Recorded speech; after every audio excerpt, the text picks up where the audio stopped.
حضور پاک کو تو نماز کا عشق تھا نا جی، اور بخار اتنا شدید تھا کیونکہ جتنا شان بڑا ہوتا ہے نا امتحان بھی بڑا ہوتا ہے۔ حضور بے ہوش ہو جاتے، ٹھنڈی مشکیزہ پانی کا سر سے ڈالتے، حضور کو تھوڑا ہوش آتا پھر بے ہوش ہو جاتے، اور جب ہوش آتا تو ایک ہی لفظ زبان پہ تھا، اللہم الرفیق الاعلی۔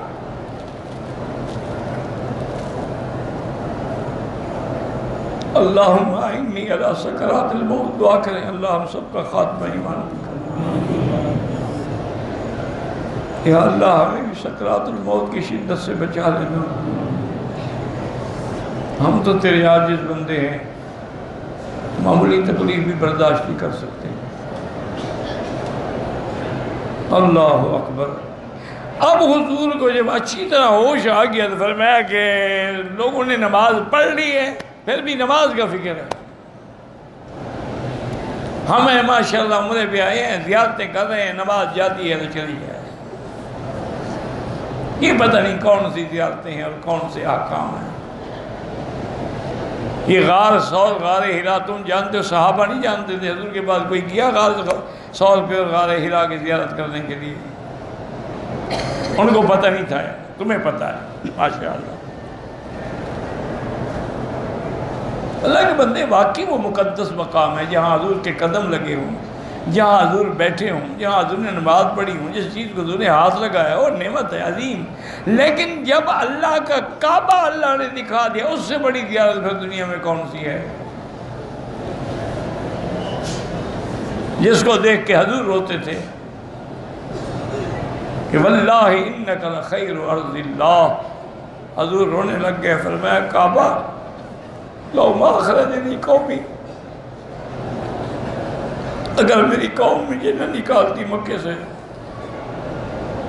تو میں کبھی تمہیں چھوڑ کے نہ جاتا۔ اللہ اکبر۔ میرے استاد تھے، وہ ہمیشہ کہتے تھے، ایک دفعہ میں نے کہا کہ حضرت کچھ رشتہ دار پریشان کر رہے ہیں، فرمانے لگے بھائی رشتہ دار اچھے ہوتے تو نبی کو پریشان کرتے، ان کا کام ہی یہی ہے۔ انہوں نے کہا اقارب جو ہے نا، اس لیے عربوں کی ایک مثال ہے، الاقارب کل عقارب، الف سے لکھو نا اقارب تو رشتہ دار، عین سے لکھو تو بچھو، اس لیے وہ کہتے ہیں الاقارب کل عقارب، یہ اقارب تو ہوتے ہی بچھو ہیں۔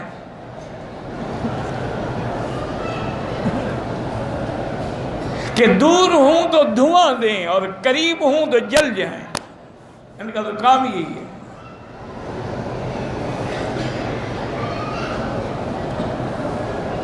اس لیے ہمیشہ یاد رکھیں کہ حضور کو اتنا فکر ہے نماز نماز نماز۔ اللہ اکبر۔ مسلمانوں یاد رکھو، ہم لوگ آداب میں پڑ گئے ہیں، فرائض کو چھوڑ دیا۔ یہ عرب لوگ جو ہیں نا، اللہ ان کو سلامت رکھے، بڑے مضبوط لوگ ہیں، مجال ہے کبھی فرض چھوڑے۔ نماز فرض ہے، ہر حال میں پڑھیں گے، سنت نہ بھی پڑھیں تو نہ پڑھیں، نفل نہ پڑھیں نہ پڑھیں، لیکن فرض ضرور پڑھیں گے۔ ان کی ماڈرن لڑکی بھی ہو نا، جس نے نیچے سکن ٹائٹ جین پہنی ہوئی ہو، نماز کا وقت آئے گا چادر اوپر لے کے کھڑی ہو جائے گا، اللہ اکبر۔ ہمارے تو مولویوں کی بیویاں نہیں پڑھتی، پیروں کی تو خیر ویسے بخشی ہوئی ہوتی ہیں، ان کو تو پیر چھڑائیں گے نا، مولوی کی بیوی کو کچھ ڈر ہوتا ہے لیکن وہ بھی نہیں پڑھتی۔ یہ ہے مقام نماز کہ اس وقت بھی حضور کا ایک ہی خیال ہے، حل صلی الناس، انہوں نے کہا جی نماز کھڑی ہو رہی ہے، فرمایا لے چلو بچے۔ حضور نے حضرت عباس اور حضرت فضل کے کندھوں پہ ہاتھ رکھا۔ بی بی عائشہ فرماتی ہے میں دیکھ رہی تھی صلی اللہ علیہ وسلم، یار جب حضور کا نام آئے تو روشنی تو پڑ گیا، کیسے لوگ ہوتے سرکار دو عالم کا ذکر ہو اور زبان پہ درود نہ آئے، ایسا بخیل تو پھر دنیا میں پیدا ہی نہیں ہوا۔ بی بی عائشہ فرماتی ہے میں دیکھ رہی تھی، کان رجلاه یخطا علی الارض، آپ کے پاؤں جو ہے وہ زمین پہ لکیر کھینچ رہے تھے، حضور کو طاقت نہیں تھی کہ پاؤں رکھ سکے، کندھے پہ ہاتھ رکھے ہوئے جا رہے تھے تو بس پاؤں گھسٹتے ہوئے جا رہے تھے، لکیر کھینچ رہے تھے۔ اللہ اللہ اللہ۔ جب حضور، اب دیکھیں نا حضور کا گھر وہی بی بی عائشہ کا حجرہ تو ہے نا جی، اور آگے سامنے محراب ہے، جب حضور حجرے سے نکلے اپنے مسجد کی طرف تو صحابہ کو بھی علم ہو گیا، ابو بکر کو بھی علم ہو گیا، ابو بکر نے ہٹنا شروع کر دیا کہ جب حضور آ گئے اب حضور کا امام کون بن سکتا ہے؟ تمہارے مولوی تو بڑے بہادر ہیں نا جی، یہ تو ماشاءاللہ میلاد مناتے ہیں، حضور آ بھی جائیں تو مصلی پہ مولوی کھڑا ہے۔ یہ بڑے عجیب عاشق رسول ہیں ماشاءاللہ۔ تو بھائی جب حضور آ گئے تم بدبخت کون ہو مصلی پہ کھڑے ہونے والے؟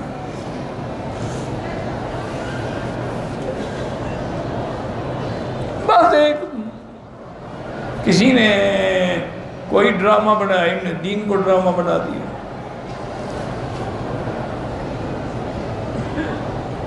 سیدہ ابو بکر ہٹنے لگے، حضور نے فرمایا اللہ رسلک یا ابی بکر، ابو بکر یا کھڑے رہو، لیکن ابو بکر پھر بھی پیچھے ہٹے، حضور آگے جا کے کھڑے نہیں ہو سکے، بیٹھ گئے۔ تو اب محدثین نے لکھا ہے کہ حضور امام بن گئے ابو بکر کی، اور ابو بکر امام بنا امت کا۔ جب نماز ہو گئی تو آپ نے فرمایا میں نے تمہیں کہا تھا کہ کھڑے رہو، کیوں ہٹ گئے؟ انہوں نے کہا مالی ابن ابی قحافہ، ابی قحافہ کے بیٹے کی کیا طاقت ہے محمد بدری کے آگے کھڑا۔